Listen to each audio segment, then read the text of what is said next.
Hello friends, good morning. आज हम लोग 14 जून 2026 के करंट अफेयर्स डिस्कस करेंगे। आज के सेट में टोटल 5 टॉपिक्स हैं, जिसमें पहला टॉपिक जो है वो रक्षा क्षेत्र से संबंधित है। तो डीआरडीओ ने हाल ही में लगातार 3 सफल महत्वपूर्ण मिसाइल उड़ान परीक्षण किए हैं और इन परीक्षणों में बैलिस्टिक मिसाइल रक्षा प्रणाली यानी कि बीएमडी के लिए विकसित इंटरसेप्टर मिसाइलों का परीक्षण और नौसेना के लिए विकसित naval antiship missile medium range का पहला उड़ान परीक्षण शामिल था। अब बैलिस्टिक मिसाइल डिफेंस प्रणाली क्या है? तो ये एक ऐसी रक्षा प्रणाली होती है जिसका उद्देश्य दुश्मन की बैलिस्टिक मिसाइलों का पता लगाना, उनका पीछा करना और लक्ष्य तक पहुंचने से पहले उन्हें नष्ट करना होता है। तो ये प्रणाली बहुस्तरीय अवरोधन तकनीक पर आधारित होती है, जिसके तहत मिसाइलों को उनकी उड़ान के विभिन्न चरणों में रोका जा सकता है। और डीआरडीओ द्वारा किए गए परीक्षणों में ऐसे इंटरसेप्टर मिसाइलों का उपयोग किया गया है जो इंटरमीडिएट रेंज बैलिस्टिक मिसाइलों को नष्ट करने के लिए विकसित की गई थी। ये जो मिसाइल होता है ये 2 अलग अलग स्तरों पर कार्य करता है। एक तो एक्सो एटमॉस्फेरिक अवरोधन जो पृथ्वी के वायुमंडल के बाहर लक्ष्य को नष्ट करता है, और दूसरा इंडो एटमॉस्फेरिक अवरोधन यानी कि वायुमंडल के भीतर नष्ट करना। तो ये 2 स्तरों पर कार्य करता है। अब इंटरमीडिएट रेंज बैलिस्टिक मिसाइल क्या होता है? तो ये ऐसे मिसाइल होते हैं जिनकी मारक क्षमता 2000 से 5000 किलोमीटर के बीच होती है, और बैलिस्टिक मिसाइलों को सामान्यतः उनकी दूरी के आधार पर अलग अलग श्रेणियों में विभाजित किया जाता है, जैसे short range ballistic missile, medium range ballistic missile, intermediate range ballistic missile और इंटरकॉन्टिनेंटल बैलिस्टिक मिसाइल। इसमें सबसे अधिक मारक क्षमता इंटरकॉन्टिनेंटल बैलिस्टिक मिसाइल की होती है 5500 किलोमीटर।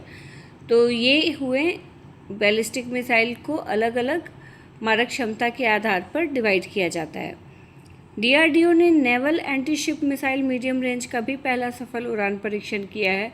ये मिसाइल मेनली समुद्र में मौजूद दुश्मन के युद्धपोतों और अन्य नौसैनिक लक्ष्यों को निशाना बनाने के लिए विकसित की गई है। तो ये सारे बैलिस्टिक मिसाइल का परीक्षण किया गया है हाल ही में डीआरडीओ के द्वारा। नेक्स्ट टॉपिक भी रक्षा क्षेत्र से ही संबंधित है।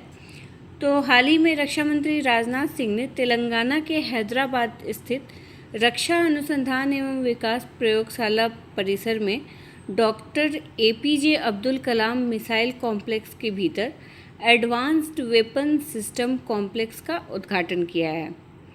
ये जो अत्याधुनिक सुविधा है एडवांस वेपन सिस्टम कॉम्प्लेक्स, ये डीआरडीओ के missile system and strategic system cluster द्वारा विकसित की गई है, और यहाँ अगली पीढ़ी की मिसाइल प्रणालियों, वायु रक्षा उपकरणों और अन्य उन्नत हथियारों पर अनुसंधान और विकास किया जाएगा। तो इस रिसर्च एंड डेवलपमेंट के लिए इसको विकसित किया गया है। और भारत ने पिछले कुछ दशकों में मिसाइल तकनीक के क्षेत्र में उल्लेखनीय प्रगति की है। जैसे देश की प्रमुख स्वदेशी मिसाइल प्रणालियों में आकाश, जो सतह से हवा में मार करने वाली मिसाइल है, और ब्रह्मोस जो कि एक सुपरसोनिक सोनिक क्रूज मिसाइल है, ये सभी शामिल हैं। ब्रह्मोस को भारत और रूस के संयुक्त प्रयास से विकसित किया जा रहा है। भारत वर्तमान में प्रोजेक्ट कुशा नामक स्वदेशी लंबी दूरी की वायु रक्षा प्रणाली पे भी काम कर रहा है। इसके अंतर्गत 150 किलोमीटर, 250 किलोमीटर और 400 किलोमीटर क्षमता वाले इंटरसेप्टर विकसित किए जा रहे हैं, जिसका उद्देश्य दुश्मन की मिसाइलों एवं हवाई खतरों को विभिन्न स्तरों पर निष्क्रिय करना है। थर्ड टॉपिक जो है वो भारत के प्रसिद्ध रेत कलाकार सुदर्शन पटनायक जी से संबंधित है। तो इन्होंने 12 और 13 जून 2026 को आयोजित रूस ग्रैंड सैंड मास्टर कप 2026 जीतकर देश का गौरव बढ़ाया है। इस उपलब्धि के साथ ही वो इस प्रतिष्ठित सम्मान को प्राप्त करने वाले पहले भारतीय बन गए हैं, और उन्हें यह पुरस्कार रूस के कालिनिनग्राद क्षेत्र में आयोजित द्वितीय अंतर्राष्ट्रीय सैंड स्कल्पचर महोत्सव में प्रदान किया गया है। इस महोत्सव की शुरुआत 11 जून 2026 को हुई थी, जिसमें विभिन्न देशों के 12 प्रमुख रेत कलाकारों ने भाग लिया था। और सुदर्शन पटनायक की विजेता कलाकृति जो है वो लगभग 3 मीटर ऊंची थी और इसका विषय जलवायु परिवर्तन तथा वैश्विक तापन था। इस मूर्ति में पृथ्वी के 2 अलग अलग रूपों को दर्शाया गया था। एक ओर तो पर्यावरणीय क्षरण, प्रदूषण और प्राकृतिक संसाधनों के विनाश को दिखाया गया था, जबकि दूसरी ओर वृक्षारोपण, हरित विकास और टिकाऊ जीवन शैली को दर्शाया गया था।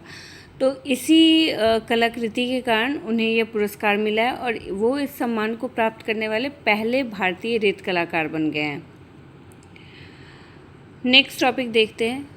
तो भारत में एनीमिया की गंभीर समस्या से निपटने के लिए भारतीय आयुर्विज्ञान अनुसंधान परिषद यानी कि ICMR और गेट्स फाउंडेशन ने 13 जून 2026 को नई दिल्ली में 1 करोड़ रुपए की ग्रैंड चैलेंज पहल की शुरुआत की है। इस पहल को शुरू करने का उद्देश्य क्या है? तो आयरन से भरपूर खाद्य उत्पादों का विकास करना, जो विशेष रूप से किशोरियों और प्रजनन आयु की महिलाओं में एनीमिया की समस्या को कम करने में सहायक है।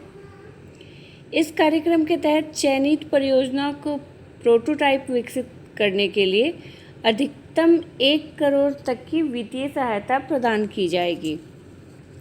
उत्पादन विकास के लिए 1 वर्ष की अवधि निर्धारित की गई है और इस चुनौती में शोध संस्थान, स्टार्टअप, खाद्य कंपनियां और गैर सरकारी संगठन भाग ले सकते हैं। आवेदन जमा करने की अंतिम तिथि कब तक है? तो 3 जुलाई 2026। एनीमिया क्या होता है? तो ये एक ऐसी चिकित्सीय स्थिति होती है जिसमें रक्त में हीमोग्लोबिन या लाल रक्त कोशिकाओं की मात्रा सामान्य स्तर से कम हो जाती है। तो इसी स्थिति को एनीमिया कहा जाता है। नेक्स्ट और लास्ट टॉपिक देख लेते हैं। तो भारत ने वैश्विक विमानन क्षेत्र में एक महत्वपूर्ण उपलब्धि हासिल करते हुए 2024 में दुनिया का तीसरा सबसे बड़ा घरेलू विमानन बाजार बनने का स्थान प्राप्त किया है। इस अवधि में भारत की घरेलू एयरलाइन क्षमता 15.6 मिलियन सीटों तक पहुंच गई, जिससे उसने ब्राज़ील और इंडोनेशिया जैसे देशों को पीछे छोड़ दिया है। घरेलू विमानन मामले में भारत अब केवल अमेरिका और चीन से पीछे है और भारत ने 2014 से 2024 के बीच शीर्ष 5 घरेलू विमानन बाजारों में सबसे तेज वृद्धि करने वाले देशों में अपना स्थान बना लिया है। तो ये भारत के लिए एक बहुत बड़ी उपलब्धि है। तो ये हमारे आज के टॉपिक्स थे। मिलते हैं नेक्स्ट डे। अगर आपको इससे रिलेटेड PDF डाउनलोड करना हो तो आप ओनली BPSC की साइट या ओनली BPSC के ऐप के थ्रू डाउनलोड कर सकते हैं। Thank you.